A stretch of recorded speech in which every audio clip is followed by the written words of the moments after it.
అత్రాశలు తయారు చేసే విధానం ఇది. నేనైతే ఇలా చేసిన అత్రాశలు ఏం లేదు. అబ్బా బాగా క్రిస్పీగా బాగా వచ్చినాయండి. ఇవి మెత్తగా ఉన్నాయి కూడా.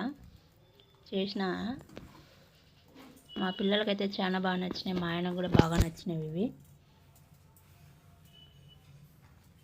ఎవరికన్నా చూడాలనుకుంటే వీడియో ఉంటే చూడండి. ఇది ఏం లేదు, బెల్లం ఇలా పగలగొట్టుకొని కొంచెం ఉండలు లేకుండా పగలగొట్టుకోనాలా.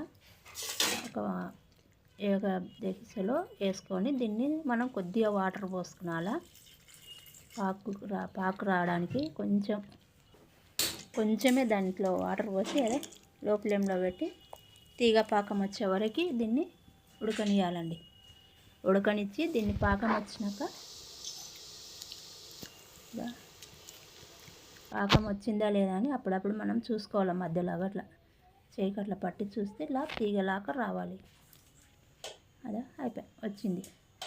దాంట్లోనే మనం పిండి వేసి కలుపుకోవాలి. బియ్యం పిండి వేసి కలుపుతుంటే అయితే రెడీ అవుతుంది. ఇట్లా గట్టిగా కలుపుకోవాలండి, లేదంటే అది ఉండలు కట్టిపోతుంటుంది. కాస్త గట్టిగా కలుపుకోవాలి. అట్లా కలుపుకొని ఒక గట్టి కట్టె తీసుకుని అది అలా తీసుకుంటూ మనం వాటర్ పోసుకుంటూ తీసుకుంటూ దాన్ని ముద్దలా తయారు చేసుకున్నాను. అయితే ఇలా ముద్ద మంచిగా దిగుటుగా ముద్దగా వస్తుంది. ఇప్పుడు దీన్ని మనం కొద్దిగా తీసుకొని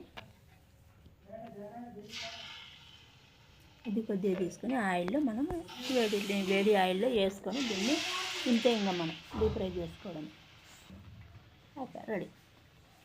పాకం ఒక్కటి మంచిగా చూసుకుంటే రెగ్యులర్గా అదే మంచిగా వస్తుందండి. మంచిగా వస్తుంది.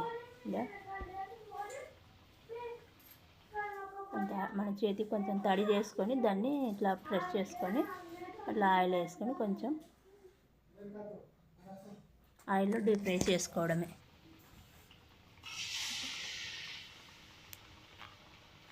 అంతే రెడీ.